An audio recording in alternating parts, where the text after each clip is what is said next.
Hey, wanted to make a really quick video. Got some exciting news. I am getting the Ursa Mini Pro G2 on this Friday. So in 2 days, I will have it for 10 days. I'm shooting some projects with it, testing it out. Qualtrics is looking to possibly get an upgrade for their camera. So really exciting stuff. I wanted to make this video for any of you who want specific things that you want to know about this camera or any questions you have. Please put them in the comments below, and I will do my best over the next 10 days to see if I can answer those questions or do any tests that you want me to do. Really excited to get the camera. I rented it from lensrentals.com.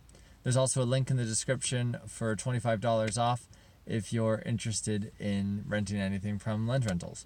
Anyway, thanks so much for watching. Super excited. I'll give you updates as it comes along. So thanks, guys.